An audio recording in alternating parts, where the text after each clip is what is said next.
Finding another man's condoms in your wife's gym bag is like discovering a rattlesnake in your cereal bowl.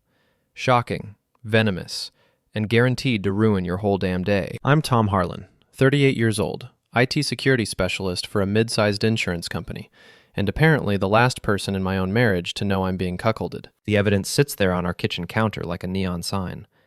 A strip of Trojans tucked between Jessica's protein bars and that ridiculous green lace lingerie I've never seen before. Either she's planning a surprise party, I mutter to our empty house, or she's screwing someone who hates latex rashes. The dark humor helps. It always has. When your world starts cracking apart, sometimes sarcasm is the only glue that holds your sanity together. Jessica, never Jess, God forbid, is at the gym.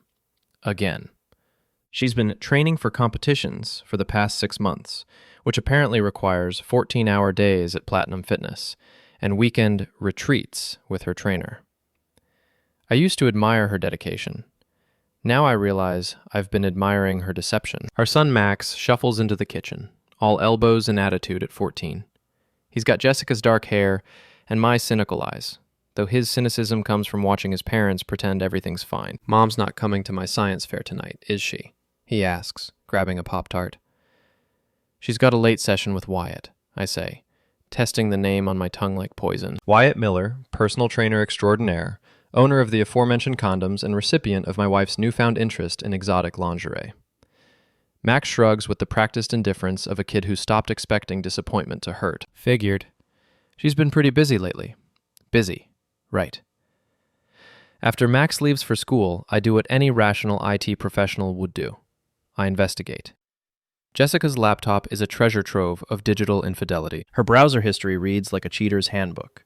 How to spice up your relationship, best hotels for weekend getaways, and my personal favorite, signs your husband suspects you're cheating. Spoiler alert, honey, he does now. The text messages are worse. Months of exchanges with Wyatt, each one more explicit than the last. My wife, the woman who claims she's too tired for intimacy with me, apparently has the energy of a porn star when it comes to her muscle-bound trainer. But it's not just the affair that makes my blood boil. It's the contempt. The messages between Jessica and her friends Gina and Miranda are a masterclass in marital assassination. They call me Tommy the Tech Nerd, mock my receding hairline, and laugh about how I wouldn't know what to do with a real woman. The final straw comes in a voice message Jessica sent to Gina yesterday. Honestly, I don't know why I married him. Wyatt makes me feel alive again. Tom's just there, like furniture that pays bills. Furniture that pays bills. I sit in my home office, surrounded by the computer equipment that makes me such boring furniture, and something cold settles in my chest. Not heartbreak. I passed that station about 20 screenshots ago. This is something else. Something calculating. I've spent 15 years securing networks against people who think they're smarter than the system. I've caught hackers, fraudsters, and corporate spies who believed they were untouchable. They all made the same mistake. They underestimated the quiet guy in IT. Jessica's about to learn that furniture can be surprisingly dangerous when you're not paying attention. My phone buzzes. A text from Wyatt, meant for Jessica but sent to me by mistake. Can't wait for tonight, baby. Wear that green thing again. I screenshot it, add it to my growing collection of evidence, and smile for the first time in months. Oh, I'll make sure she wears the green thing, I say to my empty office. But I don't think you're going to like how it looks. The beauty of working in IT security is that you learn to think like the bad guys. You have to, if you want to catch them. The trick is understanding that everyone has vulnerabilities. Weaknesses they don't even know exist until someone exploits them. Jessica's weakness is her vanity. Wyatt's is his stupidity. Combined, they're about to become the most entertaining disaster I've ever orchestrated. I start small. A trip to the novelty shop downtown yields everything I need. Brilliant green fabric dye, concentrated itching powder, and a tiny wireless camera that cost more than Jessica's monthly gym membership. The camera goes in our garage, positioned perfectly to catch the side entrance Jessica uses for her discreet comings and goings. The dye and itching powder get mixed into a concoction that looks exactly like the expensive massage oil Jessica keeps in her gym bag. A little chemistry knowledge goes a long way when you're planning revenge. Dad, you're acting weird, Max observes over dinner. Jessica's chair sits empty. Another emergency training session with Wyatt. Weird how? You're smiling. Like, actually smiling. It's creepy. I ruffle his hair. Maybe I'm just happy, kiddo. About what? Mom's never here, you guys barely talk, and I'm pretty sure Mrs. Patterson next door knows more about our family than we do. Smart kid. Too smart for his own good. Sometimes things have to get worse before they get better, I tell him. But they will get better. I promise. He gives me a look that's far too adult for 14. Are you and Mom getting divorced? The question hits harder than I expected. Not because I don't know the answer, but because I do. We'll see, Max. We'll see. That night, I watched Jessica prepare for another late session. She's practically glowing with anticipation, humming as she packs her gym bag. The green lingerie goes in first, followed by the doctored massage oil. Don't wait up, she calls, not even looking at me as she heads for the garage.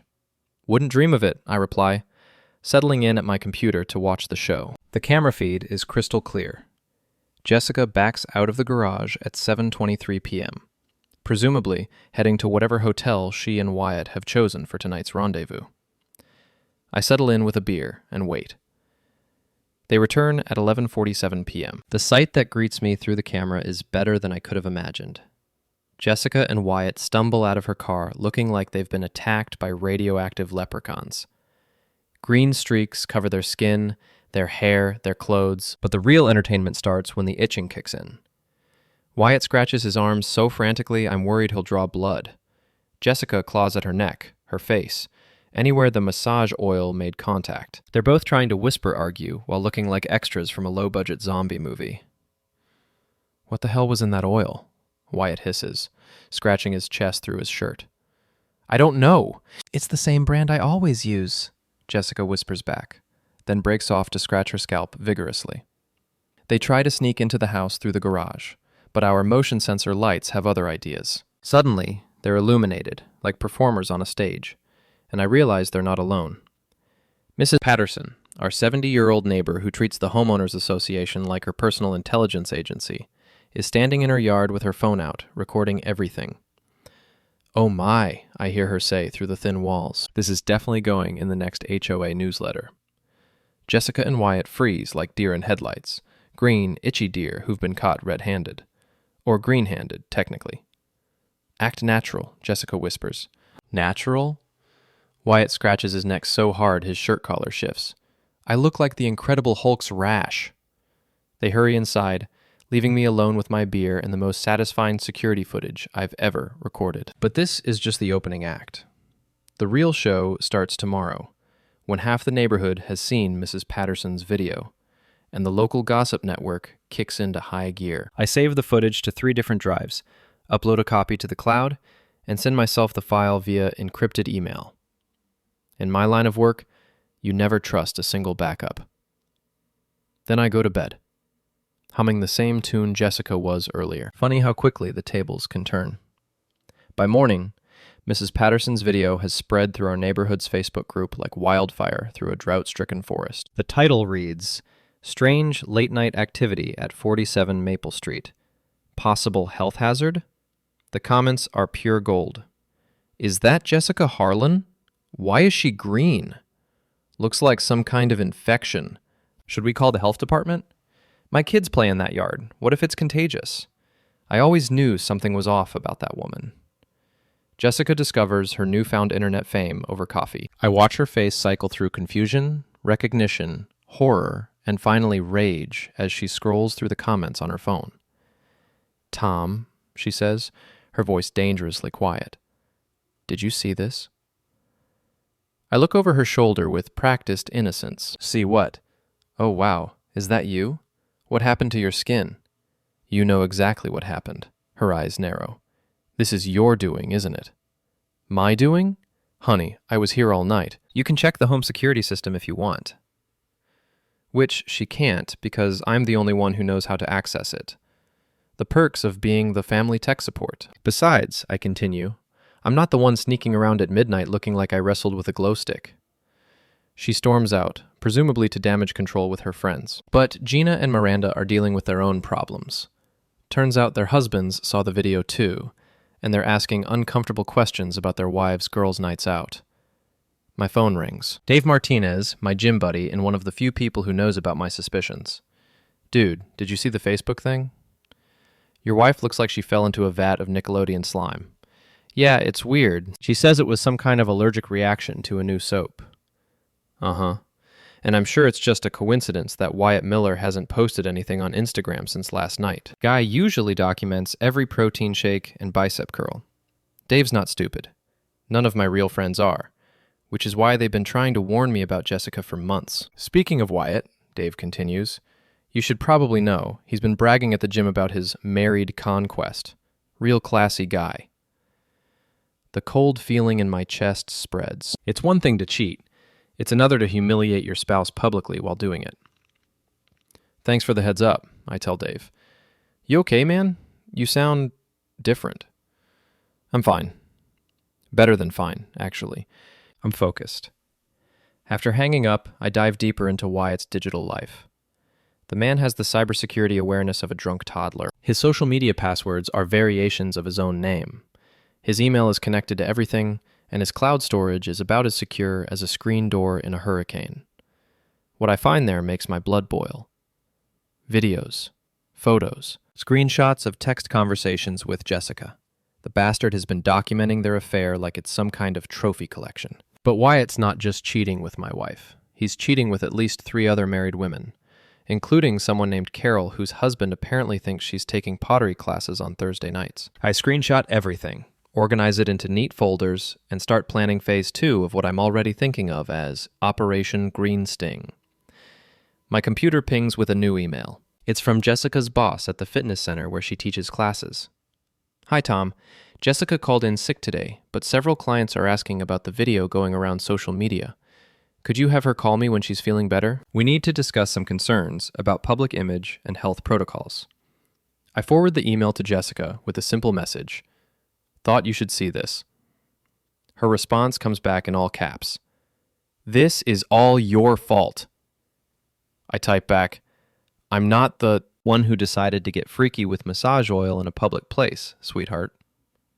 She doesn't respond, but 20 minutes later, I hear her car screech out of the driveway, probably heading to Wyatt's apartment to figure out damage control. Perfect. That gives me time to implement phase 2. I create a series of social media posts scheduled to go live from Wyatt's accounts over the next week. Nothing illegal, just his own photos and messages, recontextualized to show exactly what kind of man he really is. The posts about his conquests, the screenshots of his conversations with married women, the videos he took without their knowledge. By the time I'm finished, Wyatt Miller's reputation is going to be more toxic than a nuclear waste dump. My phone buzzes. A text from Max. Dad, kids at school are asking about the Facebook video. What should I tell them? I stare at the message, feeling a pang of guilt. Max didn't ask for any of this. But he deserves better than a mother who treats her family like disposable furniture. I text back. Tell them your mom had an allergic reaction and she's fine now. And Max, I'm sorry you have to deal with this. It's okay, Dad. I know it's not your fault. Smart kid. Smarter than his mother, that's for sure. The first of Wyatt's scheduled posts goes live at 6 a.m. on Tuesday. It's a photo he took of himself flexing in the gym mirror, but I've paired it with one of his own text messages. Married women are the best. No strings attached, just pure gratitude. By 8 a.m., the post has 47 comments, most of them from angry women who are suddenly realizing they weren't as special as they thought. By 10 a.m., Wyatt's calling me. Tom, we need to talk. Do we? I can't imagine what about. Cut the shit. I know you're behind this. My social media's been hacked. Have you tried turning it off and on again? I ask, channeling every IT support stereotype I can think of. Sometimes that fixes everything. This isn't funny. Those are private messages. Private messages you sent to multiple women while sleeping with my wife? Yeah, I can see how that might be embarrassing. Silence on the other end. Then, look, about Jessica. About Jessica what? About how you've been documenting your affair like it's a nature documentary. About how you've been bragging to your gym buddies about your married conquest. Which part, exactly? More silence. Wyatt's not used to being on the defensive. I want those posts deleted, he finally says. Then delete them yourself. Oh wait, you can't, because someone changed your passwords. That's awkward. I hang up and immediately get a call from Jessica. What did you do to Wyatt's accounts? Good morning to you too, dear. I'm fine, thanks for asking. Tom, I'm serious. This has gone too far. Too far? We're just getting started. The second post goes live while we're talking. This one's a video Wyatt took of himself explaining his system for juggling multiple affairs. His own words, his own face, his own arrogance on full display.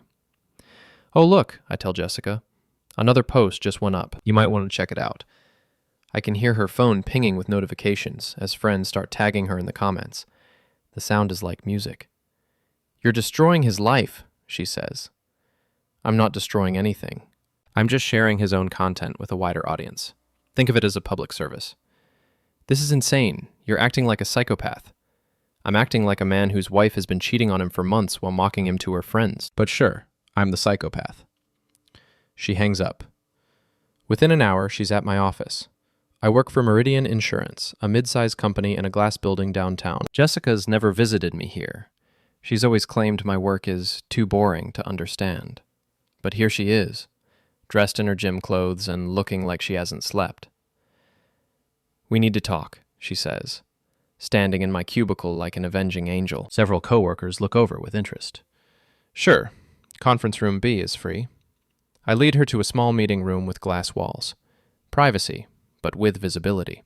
Perfect for what I have planned. You need to stop this, she says the moment the door closes. Wyatt's getting death threats. His clients are canceling. His landlord called about complaints from neighbors. Sounds like the free market at work. This isn't funny, Tom. You're ruining people's lives. People's lives? Plural? How many people are we talking about here, Jessica? She realizes her mistake immediately. You meant Wyatt's life. And yours. Because that's all you care about. I pull out my phone and show her the screenshots I've collected. Her face goes white as she scrolls through months of messages mocking our marriage, our family, me. Where did you get these? Does it matter? The question is, what are you going to do about it? What do you want? It's the first honest question she's asked me in months. I want you to understand what it feels like to be humiliated by someone you trust. I want you to experience the same contempt you've been showing me for months. And I want you to realize that actions have consequences. So what, you're going to destroy my life too? Your life? Jessica, you're a part-time fitness instructor who spends most of her time gossiping with friends and cheating on her husband. What exactly do you think I'm going to destroy? The cruelty in my voice surprises even me, but it feels good. It feels like justice. I'll leave, she says quietly. I'll file for divorce. Just stop this. Oh, you'll leave anyway. But this doesn't stop until I decide it stops. She stares at me like she's seeing me for the first time. Maybe she is. I don't know who you are anymore, she whispers. I'm the furniture that pays bills, remember? Except now the furniture is fighting back. She leaves without another word. Through the glass walls, I watch her walk past my coworkers, most of whom have probably seen the Facebook video by now. The looks they give her range from curious to pitying to disgusted. My desk phone rings. It's Rhea Patel from the cybersecurity team. Tom, can you come to my office? We need to discuss something. Rhea's been with the company for 3 years. She's brilliant, funny, and has been trying to ask me out for coffee for months. I've been too wrapped up in my failing marriage to notice, but lately I'm starting to see her in a different light. What's up? I ask, settling into the chair across from her desk. I saw your wife's visit. Everything okay? Define okay. She gives me a look that's part sympathy, part amusement. I also saw the Facebook video. And the Instagram posts that are making the rounds. My blood chills. What Instagram posts? The ones from Wyatt Miller's account. Pretty damning stuff. Also pretty clearly revenge-driven. She leans forward. Tom, please tell me you're not doing anything that could get you in legal trouble. Everything I'm doing is perfectly legal. Legal and smart are two different things. She's right, but I'm too far down this rabbit hole to climb out now. I appreciate the concern, Rhea, really, but this is something I have to finish. Then at least let me help you finish it smart.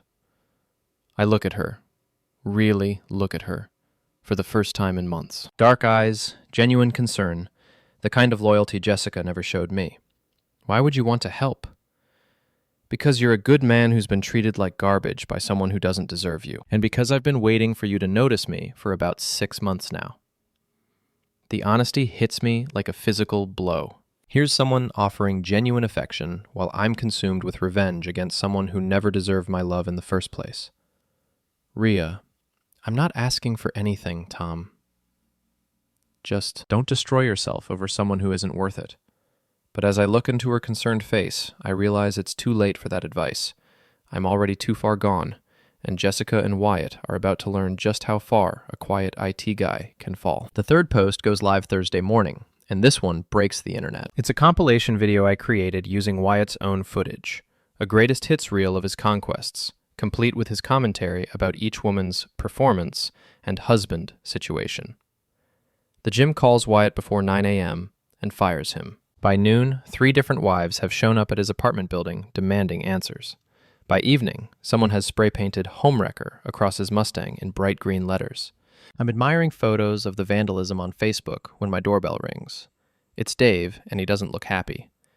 "We need to talk," he says, pushing past me into the living room. "Sure, come on in." "Tom, what the hell are you doing?" "I'm not sure what you mean." "Cut the shit. I know you're behind the Wyatt thing. The posts, the videos, all of it." I closed the door and turned to face him. Dave's been my friend for 8 years. He was the best man at my wedding, Max's godfather, the guy who helped me move into this house. So what if I am? So you're acting like a lunatic, that's what. This isn't you, man. Maybe this is exactly me.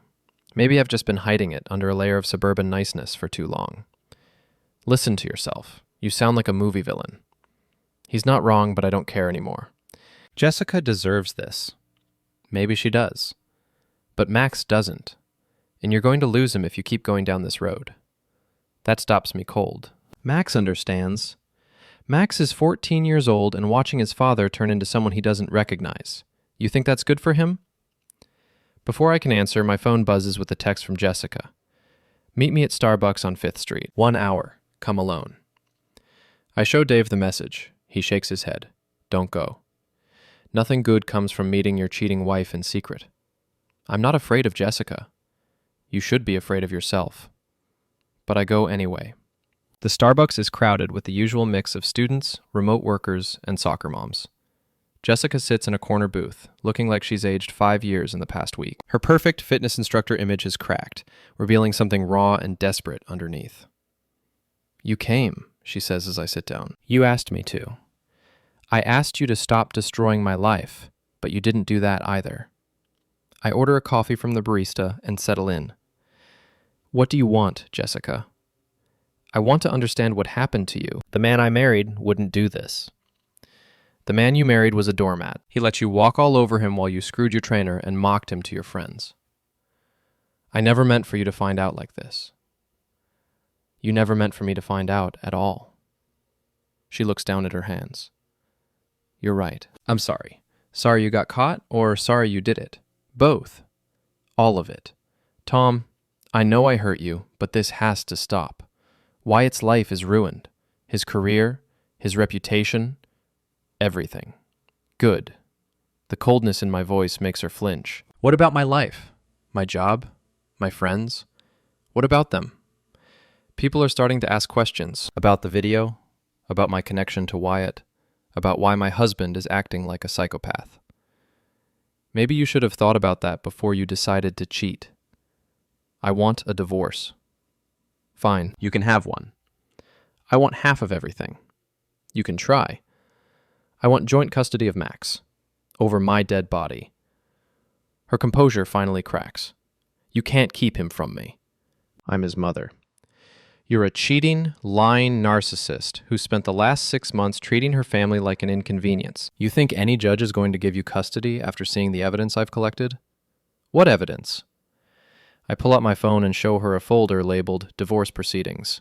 Screenshots, videos, audio recordings, financial records, showing money spent on hotels and gifts for Wyatt. "Jesus, Tom, how long have you been planning this? Since the day I found the condoms in your gym bag?" She stares at the phone like it's a weapon pointed at her head, which, in a way, it is. "You're sick," she whispers. I'm thorough. It's what I do for a living. This isn't over. Yes, it is. You just don't know it yet. She leaves without another word. I sit in the coffee shop for another hour, watching normal people live their normal lives, and wonder when I stopped being one of them. My phone rings. It's Rhea. How did the meeting go? How did you know I had a meeting? Because you've been acting like a man on a mission all week, and missions usually end with confrontations. It went fine. Tom, I need to tell you something. There are rumors going around the office. What kind of rumors? The kind that suggest you might be using company resources for personal vendettas. My blood runs cold. Who's saying that? It doesn't matter. What matters is that you need to be careful. Really careful. Thanks for the warning. There's something else. Jessica called here this afternoon, asking about your work schedule and computer access. She what? She was fishing for information about your capabilities, your access levels, stuff like that. I didn't tell her anything, but Tom, I think she's building a case against you. The pieces click into place. Jessica isn't just planning to divorce me. She's planning to destroy me first. Probably with Wyatt's help. Rhea, I need a favor. Name it. I need you to monitor all external inquiries about me or my work. Anyone calls asking questions, anyone tries to access my files, anything unusual at all. Done. But Tom? Yeah? Whatever you're planning next, make sure it's worth what it's going to cost you. But as I drive home through the suburban streets where I've lived for 8 years, I realize the cost doesn't matter anymore. Jessica and Wyatt declared war the day they decided to humiliate me. Now they're about to learn what happens when you underestimate the quiet guy in IT. The final phase is about to begin. Friday evening, Max and I are eating pizza and watching a movie when Jessica comes home. She's been staying at Gina's house since our coffee shop confrontation, but tonight she walks in like she owns the place. We need to talk, she announces. All of us. Max looks between us nervously. Should I go to my room? No, I say. Stay. This concerns you too. Jessica sits across from us, her expression a mixture of determination and barely controlled rage. Tom, I know what you've been doing. The hacking, the social media posts, the surveillance, all of it. Do you? I've been talking to a lawyer, and to some people who understand computer crimes. Max's eyes widen. Computer crimes? Your father has been using his work computer to hack into people's accounts and destroy their lives. That's not true, I say calmly. Isn't it? You hacked Wyatt's social media. You've been recording private conversations. You planted surveillance equipment without consent. She's phishing, trying to get me to admit to something she can use against me. But I've been in cybersecurity too long to fall for amateur interrogation tactics. I haven't hacked anything. I haven't recorded any conversations that took place in private spaces, and I haven't planted surveillance equipment anywhere except my own property. What about the posts on Wyatt's accounts? What about them? They're his photos, his messages, his own words. I just made sure they reached a wider audience. How did you get access to his accounts? I didn't. Someone did, though. Probably someone who got tired of his bragging about sleeping with married women. Max looks confused. Mom, are you saying Dad's a criminal? I'm saying your father has lost his mind. Actually, I interrupt, I think I've found it. I pull out my laptop and open a folder labeled Family Meeting. Max, your mother and I are getting divorced. That's not your fault, and it doesn't change how much we both love you. But before we move forward, I think you should understand why. Tom, don't, Jessica warns. Don't what? Don't tell our son the truth? I turn the laptop toward Max. The screen shows a timeline I've created, documenting Jessica's affair with photos, messages, and receipts. Your mother has been having an affair with her personal trainer for 6 months. She's been lying to both of us, spending our money on hotels and gifts for him, and making fun of our family to her friends. Max stares at the screen, his face cycling through confusion, hurt, and anger. Mom? Is this true? Jessica's composure crumbles. Max, it's complicated. Is it true? Yes, but there's no but, I say gently. She made a choice. Now we all have to live with the consequences. Max looks at his mother with an expression that breaks my heart. Why? I wasn't happy. Jessica whispers. So you cheated instead of talking to Dad? Instead of getting counseling or therapy or just anything else? It wasn't supposed to happen.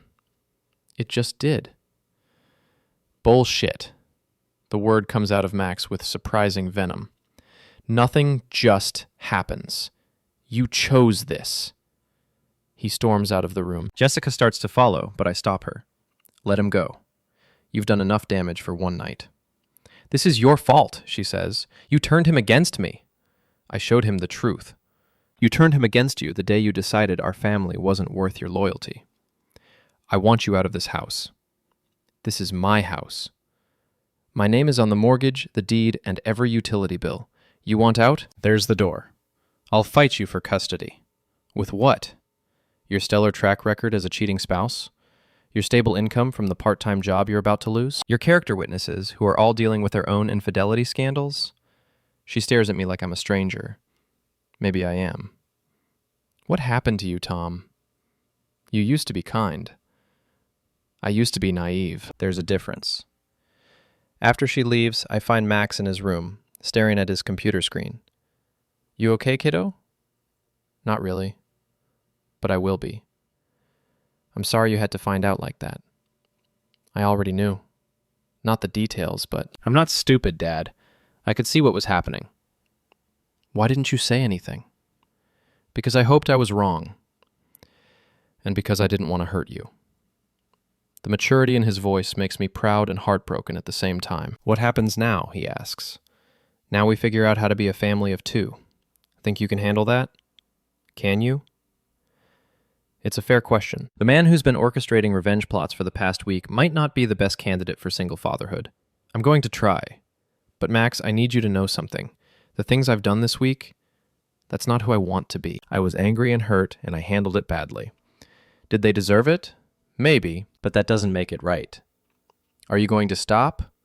I think about Wyatt's ruined reputation, Jessica's crumbling social circle, the elaborate revenge plots I've been planning. Yeah, I'm going to stop. Good, because revenge is stupid. Why do you say that? Because it means they're still controlling your life. Even after they screwed you over, you're still letting them decide how you spend your time and energy. 14 years old, and he's wiser than his father. When did you get so smart? Someone had to be the adult in this family. That night, after Max goes to bed, I sit in my office and delete the remaining scheduled posts from Wyatt's accounts. I erase the files I've collected, wipe the backup drives, and remove the surveillance equipment from the garage. It's over. Or it should be. But as I'm shutting down my computer, an email arrives from an address I don't recognize. The subject line reads, "You're not the only one with computer skills." Inside is a single message. Check your work email. My blood runs cold as I log into my Meridian insurance account. There, in my sent folder, are dozens of emails I never wrote. Messages to clients containing confidential information, inappropriate comments to female coworkers, and worst of all, detailed confessions about hacking Wyatt's accounts and stalking Jessica. All sent from my work computer, all time-stamped during business hours, all completely fabricated, but sophisticated enough to fool anyone who doesn't know better. My phone rings. Jessica. "How do you like a taste of your own medicine?" she asks. "You're making a mistake." Am I? Because from where I'm sitting, it looks like you just confessed to multiple felonies using your work computer. I wonder what your boss will think when he sees those emails on Monday morning. Those emails are fake, and you know it. Prove it. Oh wait, you can't, because you're not the only one who knows someone in IT. Wyatt, the muscle-bound idiot, has been hiding some actual intelligence behind his pretty face. What do you want? I want you to back off, delete whatever evidence you have left, stop the social media campaign, and give me an uncontested divorce with full custody of Max.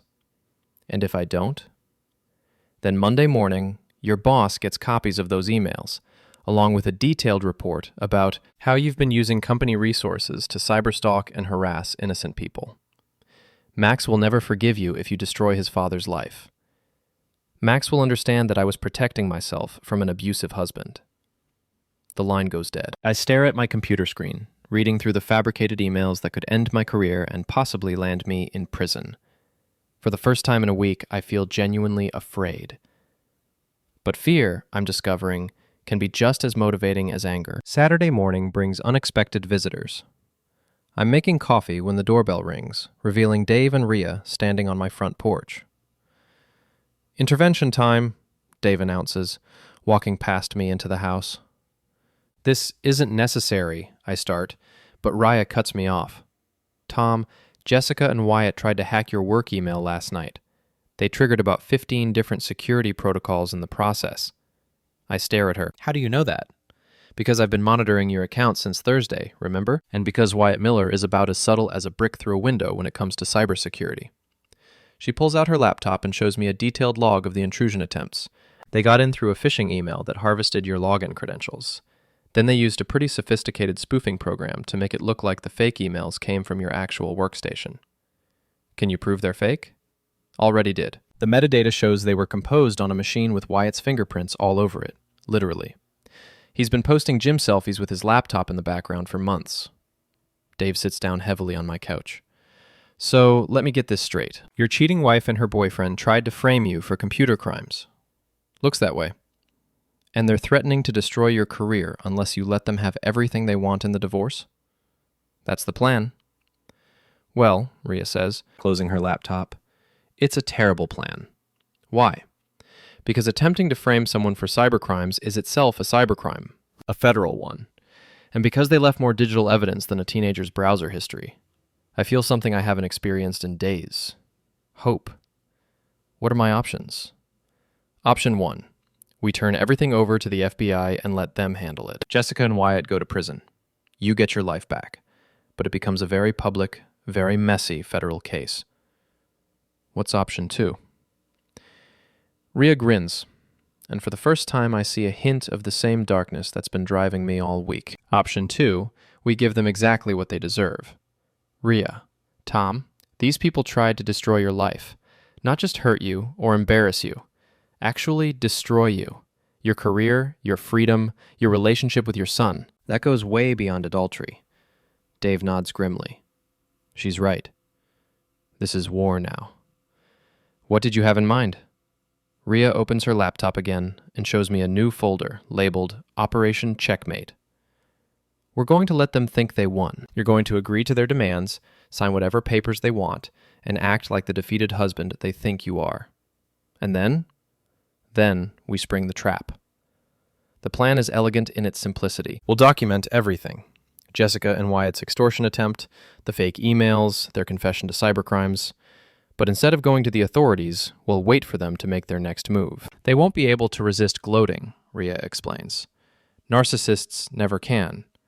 They'll brag about how they outsmarted you, probably document it on social media or in messages to friends. And when they do? When they do, we release everything at once. Not just the cybercrime evidence, but all of it. The affair, the extortion, the fake emails, everything. Complete and total exposure. That's... I pause, looking for the right word. Ruthless. They tried to frame you for felonies, Tom. Ruthless is the minimum appropriate response. Dave leans forward. There's one problem with this plan. What? Maximum, he's going to have to watch his mother get destroyed publicly. You sure you want to put him through that? It's a fair point. Max has been through enough already.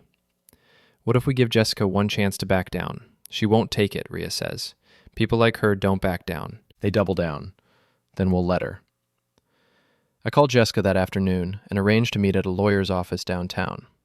She brings Wyatt, which tells me everything I need to know about how confident they are in their position. Tom, Jessica says as we sit down in the conference room, I'm glad you've decided to be reasonable. I don't have much choice, do I? No, you don't. The lawyer, a sharp-eyed woman named Patricia Chen, slides a document across the table. This is a fairly standard divorce agreement, she says. Mrs. Harlan gets the house, full custody of the minor child, and 60% of marital assets. Mr. Harlan keeps his retirement accounts and personal belongings. What about alimony? $2,000 a month for 10 years. I pretend to read through the document, though Rhea and I have already analyzed every clause. This seems generous. It's fair, Jessica says, considering the circumstances. What circumstances? Wyatt speaks for the first time. The circumstances where you committed multiple felonies and tried to destroy innocent people's lives. Right. Those circumstances. I signed the papers with a defeated expression that's not entirely fake. Losing Max, even temporarily, feels like having my heart ripped out. There's one more thing, Jessica says as we're wrapping up. I want a public apology. Excuse me? I want you to publicly apologize for the harassment, the hacking, all of it. Social media post, maybe a letter to the local newspaper. Jessica, that's not necessary, the lawyer starts. It's necessary to me. I want everyone to know that Tom admits what he did was wrong. I look at Wyatt, who's trying not to smirk. Fine. I'll write an apology. Good. I want to see it before you post it. Of course.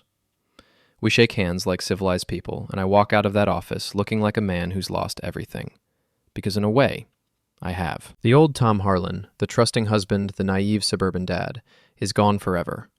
What's left is something harder, colder, and infinitely more dangerous. But Jessica and Wyatt are about to learn that sometimes losing everything is just another way of saying you have nothing left to lose. The apology letter takes me 3 hours to write. It needs to sound genuine while being technically accurate. A masterpiece of misdirection that will make perfect sense once the truth comes out.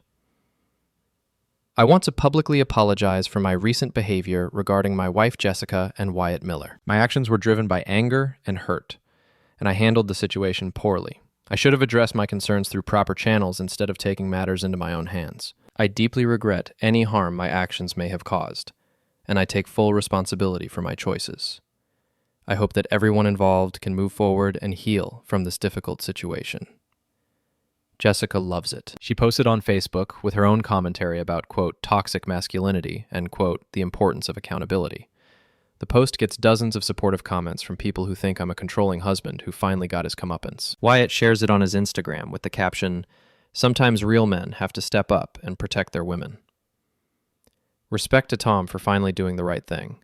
The arrogance is breathtaking. But the real gift comes 3 days later, when Gina posts a video to her TikTok account.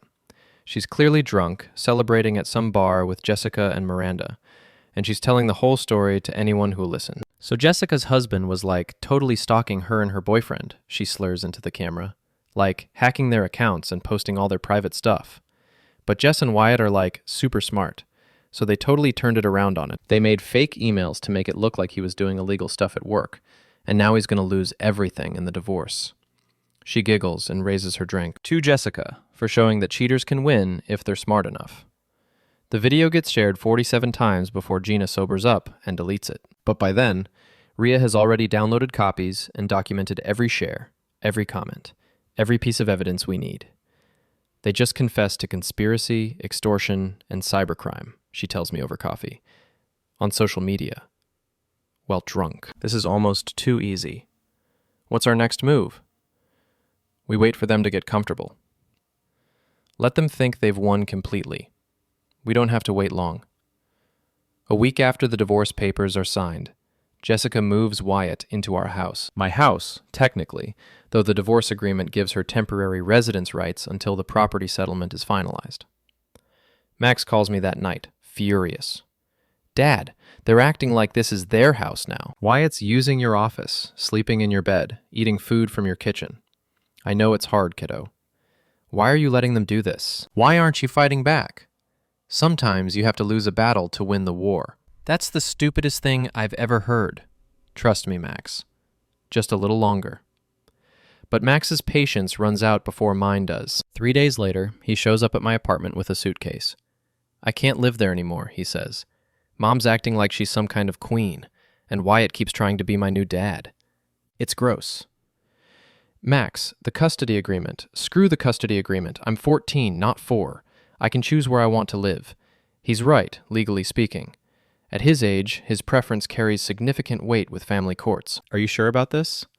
Dad, they're planning something. I heard them talking about how they're going to finish you off once the house sale goes through.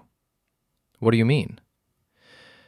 I don't know exactly, but Wyatt was talking about making sure you can never cause trouble again. Something about permanent solutions. A chill runs down my spine. Jessica and Wyatt have already committed extortion and cybercrime. How much further are they willing to go? That night, I call Rhea. We need to move up the timeline. Why? What happened? I tell her about Max's warning, about the permanent solutions comment. Tom, if they're talking about physically harming you, I don't think they are, but I think they might be planning to frame me for something bigger, something that would put me in prison for years. Then we end this now. How? Remember how I said narcissists can't resist gloating? Well, your wife just posted something on her private Instagram that's going to make your day. She sends me a screenshot. It's Jessica and Wyatt in my former bedroom, champagne glasses raised, with a caption that makes my blood boil. To the spoils of victory. Sometimes the good guys do win. The post has dozens of comments from Jessica's friends, congratulating her on playing the game better than her ex, and celebrating how she turned the tables on a controlling husband. She just publicly admitted to orchestrating the whole thing, Rhea says. Combined with Gina's video and the cybercrime evidence, we have enough to destroy them both. What's the plan? Tomorrow is Friday. We're going to give them a weekend they'll never forget. What about Max? Max is going to stay with Dave for a few days. What we're about to do isn't going to be pretty. Friday morning. I wake up feeling calm for the first time in weeks. The rage is gone, replaced by something colder and more focused. Today, Jessica and Wyatt learn what happens when you underestimate the quiet guy in IT. Rhea meets me at a coffee shop downtown, her laptop bag slung over her shoulder like a weapon. You ready for this? I've been ready since the day I found those condoms. Then let's burn it all down. The attack begins at exactly 9 a.m. on Friday morning, timed to coincide with peak social media activity. Rhea and I have spent the past week preparing what she calls the digital equivalent of a nuclear bomb. First, we released the evidence of Jessica and Wyatt's cybercrimes to the FBI's Internet Crime Complaint Center, complete with detailed documentation, timestamps, and digital forensics proving their guilt. But we don't stop there. Simultaneously, we publish everything on a website Rhea created called therealstory.com. The site contains a complete timeline of events, from Jessica's initial affair through their attempted extortion, backed up with screenshots, videos, audio, recordings, and expert analysis of the digital evidence. The centerpiece is a side-by-side comparison of my confession letter and the actual evidence of their crimes, showing exactly how they manipulated the narrative to make themselves look like victims. But the real masterstroke is the social media campaign. Using completely legitimate advertising tools, we promote the website to everyone in Jessica's network. Her friends, her coworkers, her family, everyone who saw her victory posts and believed her lies. The response is immediate and devastating. By 10 a.m., Jessica's phone is ringing constantly. Friends who supported her are now demanding explanations. Her boss at the fitness center is asking about the criminal allegations. Her mother is calling to ask if the FBI really contacted their local police department. By 11 a.m., the local news has picked up the story. Local couple accused of cybercrime conspiracy leads the noon broadcast, complete with footage of Jessica and Wyatt's house, my house, surrounded by reporters. By noon, Wyatt's remaining clients have canceled their contracts. His landlord has served him with eviction papers. His ex-girlfriend has posted her own video explaining how he cheated on her with multiple married women. But the real entertainment starts when Jessica tries to fight back. At 1 p.m., she posts a frantic message on Facebook. Everything on that website is lies. Tom is a psychopath who's been stalking and harassing us for weeks. Don't believe his fake evidence. The post backfires spectacularly. Within minutes, people are commenting with links to Gina's TikTok video, Jessica's own Instagram posts, and screenshots of her friends celebrating how they outsmarted me. Which is it, Jessica? One comment reads. Is Tom a dangerous stalker? Or did you outsmart him like you bragged about? Can't be both. At 2 p.m., Wyatt makes his own attempt at damage control, posting a video where he claims I manipulated the evidence and framed innocent people. But his explanation is so convoluted and defensive that it only makes him look more guilty. At 3 p.m., the FBI shows up at my former house with a warrant to seize Jessica and Wyatt's computers and phones. I watch the news coverage from Raya's apartment, feeling a mixture of satisfaction and exhaustion. It's over. Finally. Completely over. How do you feel? Rhea asks, settling beside me on the couch. Empty, I admit. I thought I'd feel victorious, but mostly I just feel tired. That's normal. Revenge is exhausting. Was it worth it? Ask me in a year when Jessica and Wyatt are in federal prison and you have your life back. My phone buzzes with a text from Max. Dad, I saw the news. Are you okay? I text back. I'm fine, kiddo. How are you holding up? Relieved, honestly. Now everyone knows the truth. I'm sorry you had to go through all this. I'm not. Mom needed to face consequences for what she did. And Dad? Yeah? I'm proud of you for fighting back, but I'm also proud of you for stopping when you did. What do you mean? You could have destroyed them completely, made it so they'd never recover. But you didn't. You just made sure the truth came out. He's right. The evidence I've released is devastating, but factual. I haven't fabricated anything, exaggerated anything, or crossed any legal lines. I've simply made sure that Jessica and Wyatt's actions have consequences. Does this mean we can go home now? Max asks. Yeah, kiddo, we can go home. But as I'm packing my things to move back into my house, I realize that home isn't the place anymore. It's not the suburban house where Jessica betrayed me, or the apartment where I planned my revenge.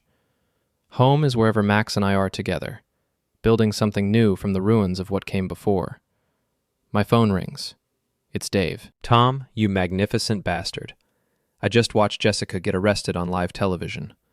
She got arrested? FBI showed up with handcuffs and everything. Wyatt, too. Apparently, cybercrime conspiracy is a federal offense. Who knew? I did, actually. Rhea and I researched the potential penalties extensively. Jessica and Wyatt are looking at up to 5 years in federal prison, plus massive fines and permanent felony records.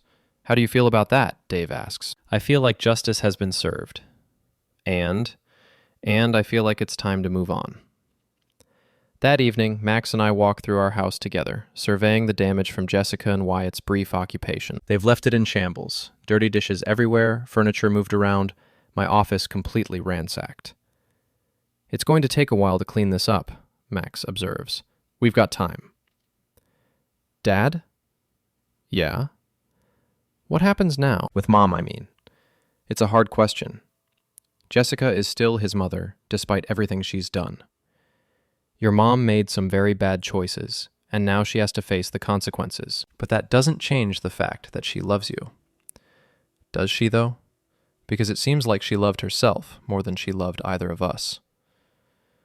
The maturity in his voice breaks my heart. No 14-year-old should have to see his mother this clearly. People are complicated, Max. Your mom isn't evil. She's selfish and narcissistic and made terrible decisions. But I think, in her own way, she does love you. Will I be able to see her? If you want to, once the legal stuff gets sorted out. I don't know if I want to. You don't have to decide now. Take your time. We spend the next few hours cleaning, working in comfortable silence. It feels good to be home, to be together, to be starting over.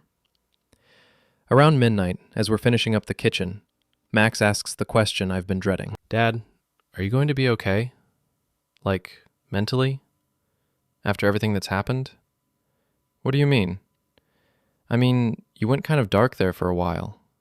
The revenge stuff, the planning, the way you talked about Mom and Wyatt. It was scary. He's right to be concerned. The man who orchestrated Jessica and Wyatt's downfall isn't someone I'm entirely comfortable being. I think I'm going to talk to someone. A therapist, maybe. Work through some of this stuff. Good, because I need you to be my dad, not some revenge-obsessed vigilante. Deal. We finish cleaning around 1 a.m. The house looks like home again. Our home, not the crime scene it became under Jessica and Wyatt's occupation. As I'm tucking Max into bed, he asks one final question. Dad, do you think Mom will ever understand what she did wrong? I don't know, kiddo. Some people never do. I hope she does. Not for her sake, but for mine. I don't want to spend the rest of my life hating my mother. You don't have to hate her. You can be disappointed in her, angry with her, hurt by her choices, but hate will only poison you. Is that why you stopped? The revenge stuff, I mean. Partly. But mostly I stopped because I realized I was becoming someone I didn't want to be. Someone you wouldn't be proud to call your father. I'm always proud to call you my father, even when you're being an idiot. I laugh, feeling lighter than I have in months. Get some sleep, Max. Tomorrow we start over.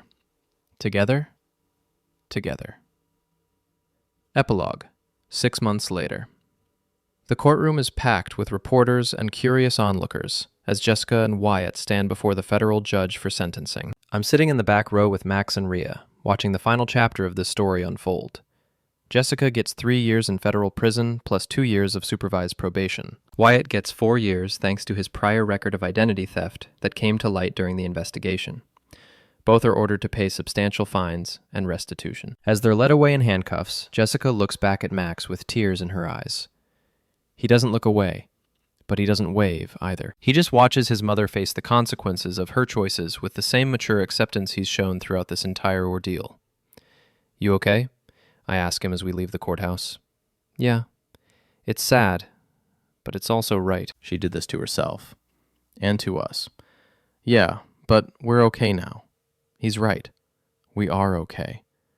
Better than okay, actually. The house is ours again, free and clear after the divorce settlement was renegotiated in light of Jessica's criminal conviction. Max is doing well in school, seeing a counselor to help process everything that's happened, and slowly rebuilding his relationship with his extended family. I'm back at work, with a promotion to senior cybersecurity analyst and a clean record after the FBI investigation cleared me of any wrongdoing. The fake emails Jessica and Wyatt created actually helped my career. My company was so impressed with how I handled the attack that they offered me a raise and additional responsibilities. And Rhea and I are taking things slow, building something real and honest from the ashes of my marriage. She's patient with my trust issues, understanding about Max's need to be the priority in my life, and brilliant enough to keep me intellectually challenged.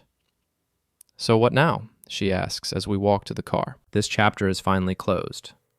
Now we write a better story. We? All of us.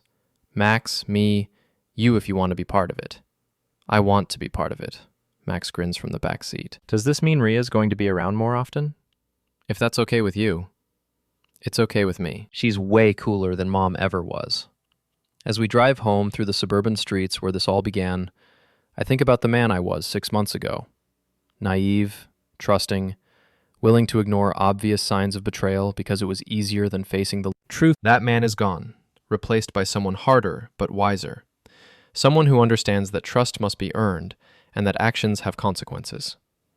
I'm not proud of everything I did during those dark weeks of revenge. The man who hacked social media accounts and orchestrated public humiliation campaigns isn't someone I want to be again.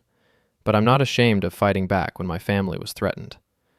I'm not ashamed of making sure the truth came to light. And I'm not ashamed of teaching Jessica and Wyatt that there are consequences for trying to destroy innocent people's lives. Sometimes the furniture fights back. Sometimes the quiet guy in IT turns out to be the most dangerous person in the room. Sometimes the people who think they're the smartest players in the game discover they've been outmaneuvered by someone they never bothered to understand. Jessica and Wyatt learned that lesson the hard way. As for Max and me, we're learning different lessons. About resilience, about family, about building something better from the ruins of what came before. We pull into our driveway as the sun sets behind our house. Our house. Our home. Our fresh start. Dad? Max says as we get out of the car. Yeah? I love you. I love you too, kiddo. And Dad? What? Thanks for fighting for us. Thanks for reminding me who I wanted to be. We walk into our house together, Max, Rhea, and me, ready to write the next chapter of our story. A better story. An honest story. A story where the good guys actually win. Guys actually win. Guys actually win. Guys actually win. Guys actually win. Guys actually win. Guys actually win. Guys actually win. Guys actually win.